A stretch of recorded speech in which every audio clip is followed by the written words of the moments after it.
Hello friends, I Sanju Pardeshi welcomes you to my YouTube channel. Today we are going to learn the poem Father Returning Home, written by Dilip Chitre. So without wasting time, let's get started. Today we are going to discuss about the very famous poem Father Returning Home. This poem is written by the well-known bilingual poet of our country, that is Dilip Chitre. Dilip Chitre is known for his quality of writing in Marathi as well as in English. He also used to translate the Marathi work into English. He is the versatile personality and known for painting, filmmaking. Not only that, he has a great contribution as a magazine columnist. He received the prestigious Sahitya Akademi Award for both poetry as well as his translation work, says Tuka, popular abhang or spiritual poem by Sant Tukaram. He translated his literary work of the saint in Maharashtra at a very early age when he was of 16 years old. All his work had some prominent theme like alienation, self-disintegration, death, exile are the major theme of his poetry. The present poem, Father Returning Home, is taken from Traveling in the Cage. It draws a portrait of the suburban commuter. It depicts his dull, monotonous, exhausting, and equally a pitiable daily routine. It describes a forced alienation at home, which is reflected through the stale food and the lack of sharing. His children refuse to share their joys and sorrows with the hard-working father, who, as a result, is forced to retire into solitude. This very painful loneliness is a symbol of man's isolation from the materialistic man-made world. That is the major theme of that poem.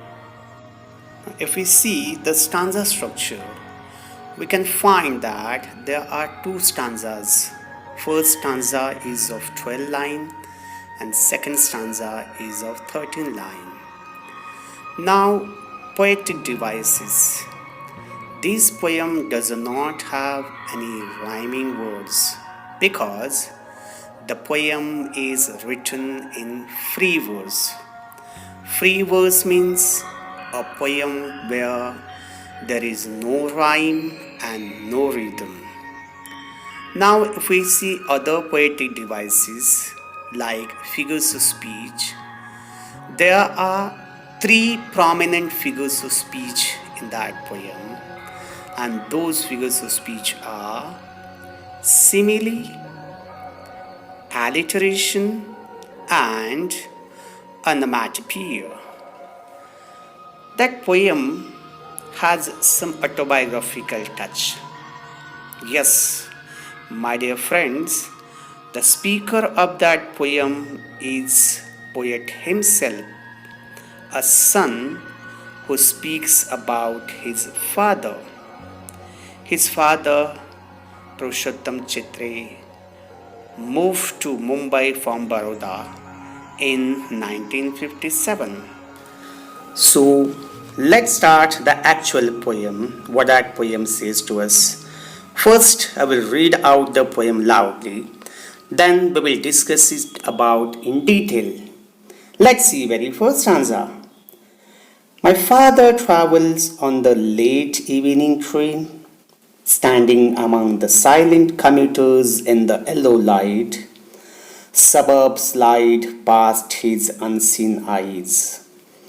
His shirt and pant are soggy, and his black raincoat stained with mud, and his bag stuffed with books is falling apart. His eyes, dimmed by age, fade homeward through the humid monsoon light. Now I can see him getting off the train like a word dropped from the long sentence. He hurried across the length of the grey platform, crosses the railway line, enters the lane. His chappal are sticky with mud, but he hurries onward. Home again I see him drinking weak tea, eating a stale chapati, reading a book. He goes into the toilet to contemplate man's estrangement from man-made world. Coming out, he trembled at the sink, the cold water running over his brown hand. A few droplets cling to the graying hair on his wrist. His sullen children have often refused to share joke and secret with him.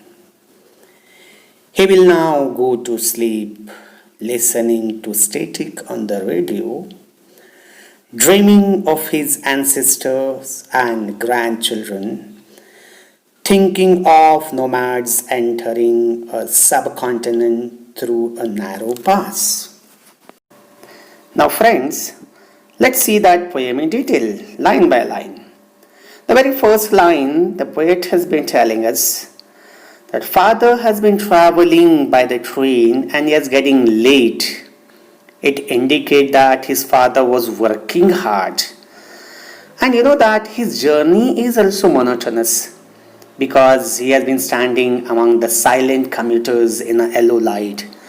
Now, the two things are being indicating the monotony of life. The silent commuters, they are not communicating with each others, and that yellow light, which is not a good sign. Again, the poet says, suburbs slide past his unseen eyes. Actually, it's that so many stations are being passing, and that moving scene is quite good. But here, that scene also looking monotonous because he has seen those stations so many times and he has no interest at all to see all those things. Friends, this is the rainy season, and again traveling by the local in rainy season, it's quite difficult. And what is suggesting that it's a rainy season? The line shows that his shirt and pants are quite wet with the rain, and his black raincoat was stained with the mud. And you know that his bag stuffed with book indicate that he was educated person. But in spite of being educated, he has been living a very neglected and lonely life. That is being indicated through that line. His eyes dimmed by age. Friends, this is the first line which indicates that the poet's father was not young. He was quite aged person. And when he has been coming homeward, that road wasn't clearly visible to him.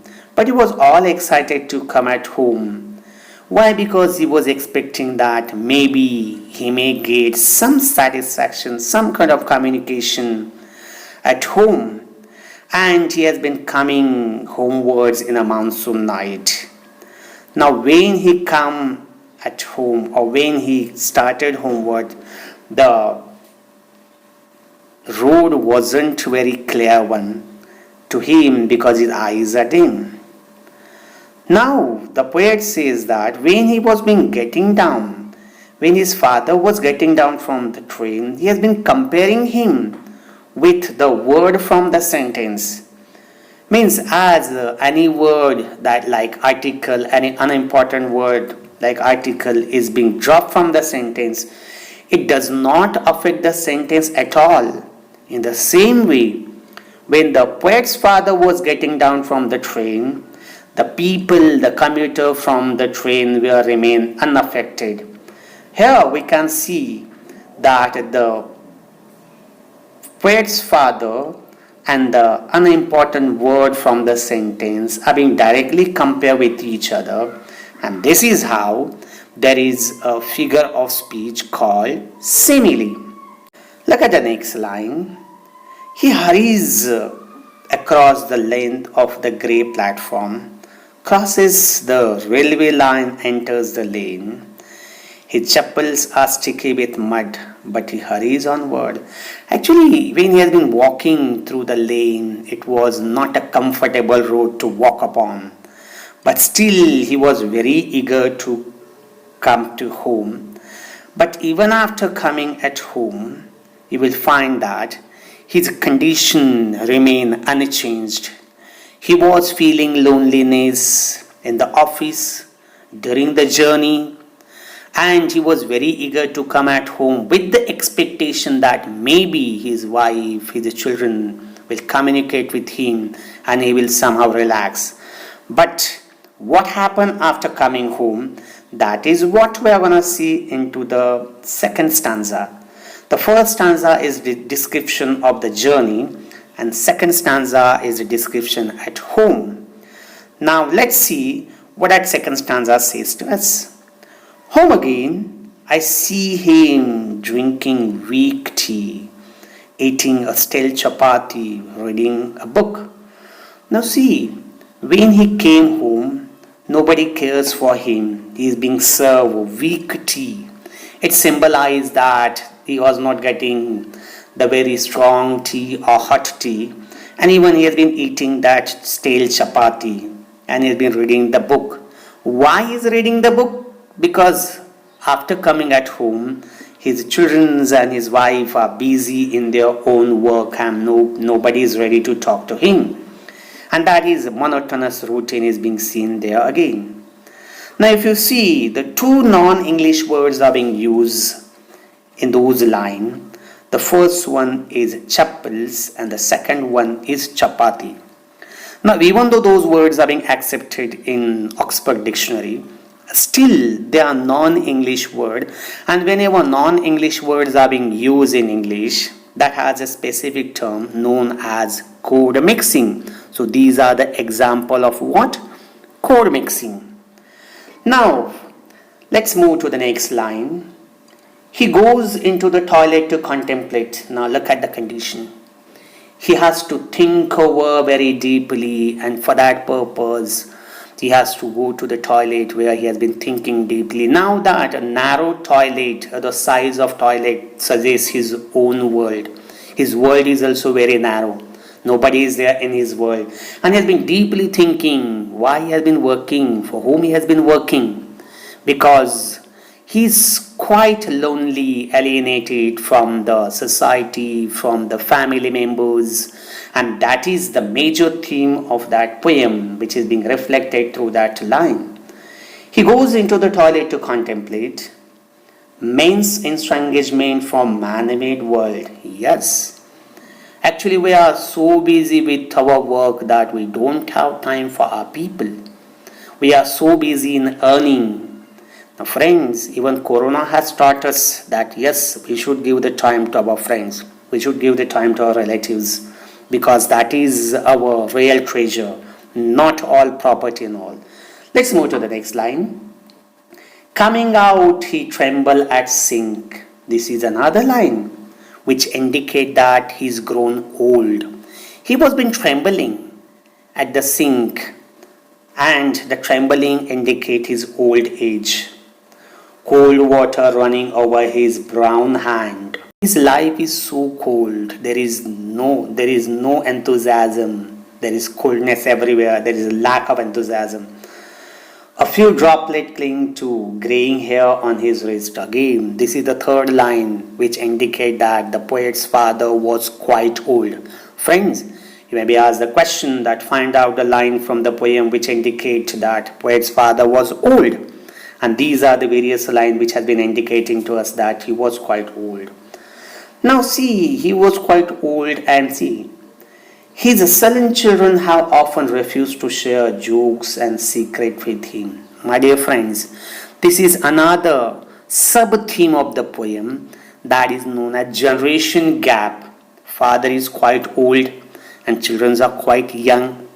And that is why children are not willing to share their secret, their jokes with the old person. And that also make him alienated from the children, from the family. He will now go to sleep, listening to the static on the radio, dreaming of his ancestor and grandchildren, thinking of nomads entering a subcontinent through the past. Now friends, here listening static on the radio, it indicates that as there is disturbance in the radio voice, so there was a disturbance in the life of him. But still, that was the only way to relax himself, and he has been listening that music, and he has been going to sleep. And he has been watching in his dream his ancestor and his grandchildren. Actually, the poet's father was not happy with the present, and that is why he was taking shelter in the past, thinking about his ancestor. And he was also thinking about his bright future. This is the general human tendency that whenever we are not happy with the present, very often we have been taking shelter into the past and we have been thinking or visualizing our bright future. The same thing poet's father has been doing, thinking of nomads entering a subcontinent through the narrow pass. And you know that the poet is so disappointed with the present condition that he has been going away from the present condition. Now if we see that in this poem, certain figures of speech are there. Simile we have already discussed. There was climax. If we see the very first line and second line of stanza number 2. Home again I see him drinking weak tea, eating a stale chapati, reading a book. The ideas are being arranged in ascending order of its importance, and that is why there is a climax. There is another figure of speech called Onomatopoeia. If you see the third line from the last, listening to the statics on the radio, in that line the word static denotes the sound. And whenever any word denotes the sound, it is being known as onomatopoeia. So these are the 3 prominent figures of speech are there in that poem. Now friends, I want to share with you some points to remember which are going to be very helpful for you while writing the poetic appreciation. Now what you are going to be remember, what is the learning outcome of that poem? Very first thing, the poem is taken from the Traveling in the Cage. Second point, it's a free verse, no rhyme, no rhythm. The prominent figures of speech are 3: simile, alliteration, and onomatopoeia. The language and poetic style. The poet uses the very simple language and the whole poem is in a narrative poetic style. The theme of the poem is man's isolation from materialistic man-made world. The poem has some special feature. The poem is full of symbolic. There is symbolism as well as imagery which symbolizing the various things. The moral of the poem we can see we should try to bridge the generation gap and look after the elderly members in the family.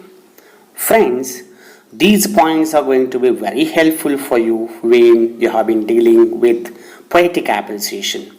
So I hope that you must have understood it. Friends, if you have any suggestion, please write in the comment box. If you like that video, please like and share it to your near and dear one. And don't forget to subscribe my channel. Thank you for watching my video.